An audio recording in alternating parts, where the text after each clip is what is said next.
Welcome back here on Live Now from Fox, 820 on the East Coast and 520 on the West Coast. Taking a live look here at the San Francisco Bay. This is over in California.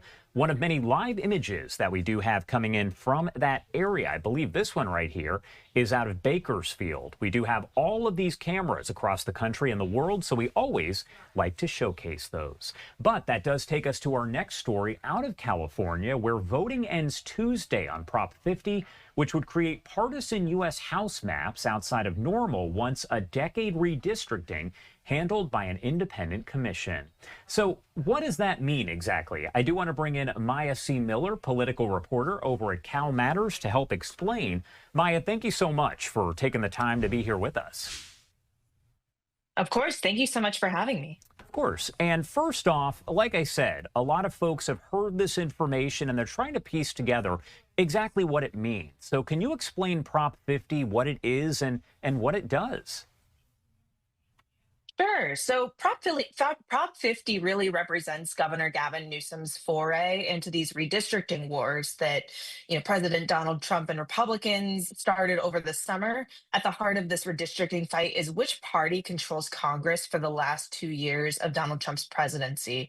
The president is understandably nervous that his agenda could be hamstrung if his party loses the House.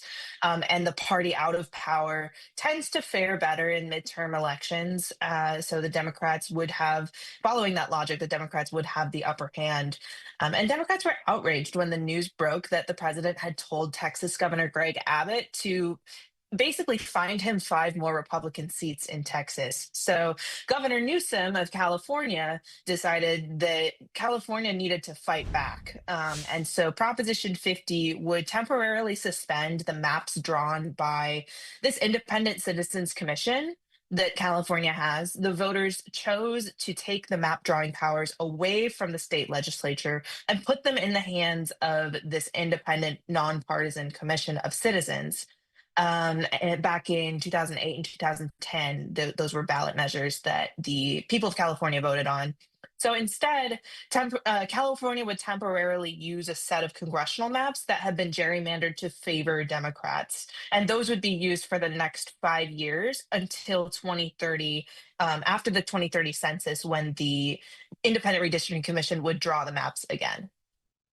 What are supporters saying about this versus what are those who are against this having to say as for their reasoning for being against it? Yeah, so many Democrats feel that California needs to fight back against Republican gerrymanders in red states like Texas, as I mentioned, or Missouri and North Carolina are the 2 most recent states to announce that they have redistricted as well. Supporters of Proposition 50 say President Trump and Republicans are really trying to, like, quote unquote, rig the 2026 midterms because they're scared that Democrats will win control of the House and therefore halt the president's agenda. But on the other side, on the no side, there are still some Republicans and some Democrats who argue that these new maps really are exactly what California's Independent Redistricting Commission was designed to eliminate. So gerrymandered districts that are drawn to suit a lawmaker's needs and interests rather than those of their constituents. Why would you say that maybe other states are paying close attention to what does happen there on Tuesday in California? So California is the only state so far that has to put its redistricting plan on the ballot in front of voters. And it's also the only Democratic state to attempt a counter move against some of these GOP redistricting efforts in red states. So really, all eyes are on California as Democrats try to halt the mid-decade redistricting wars. At the same time, there are only a couple of consequential off-year elections this year. California's Proposition 50 being one of them, another being the gubernatorial race in New Jersey. There's one in Virginia, and then, of course, the New York City mayoral race. Yeah, and of course, we're following all of those races here on Live Now from Fox, and I know you're watching them as well as a political reporter. What have we seen? Do we have an idea in California specifically, in talking about Prop 50, what we've seen as far as mail-in ballots, early voting? Do we have any idea on what we've seen so far as the numbers? For sure. So California is known for its high participation in mail-in voting, and late-stage polling so far is very favorable for the yes side. A poll actually released just this morning from the nonpartisan Berkeley Institute for Governmental Studies found that 60% of likely voters said that they would be voting yes or have already voted yes, while only 38% were voting no. So that is a really strong poll for the yes side. The latest data for returns shows an overall return rate so far of about 22%. So just over 1 in 5 Californians have turned in their mail-in ballots or voted early. And unsurprisingly, it's older white Democrats who are turning their ballots in early at much higher rates than other demographics, especially Latino voters and young voters. And then those with no party preference are actually turning out at a significantly lower rate than those who are registered with one of the two major parties.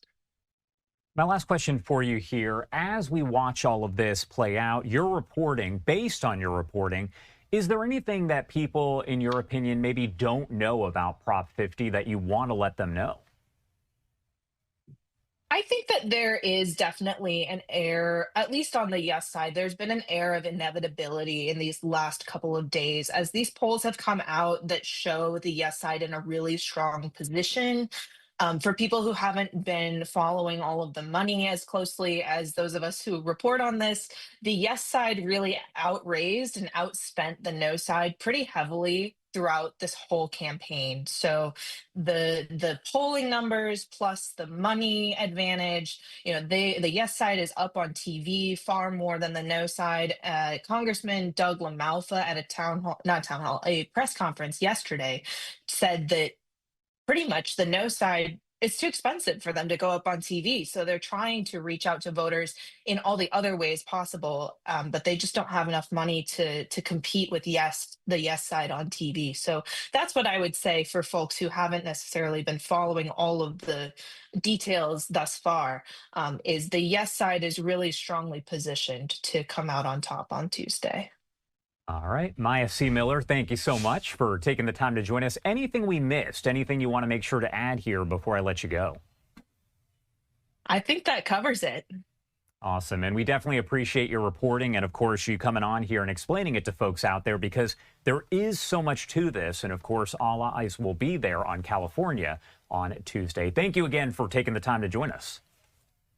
Absolutely. Thanks so much and hope to see you again. I'm sure we will.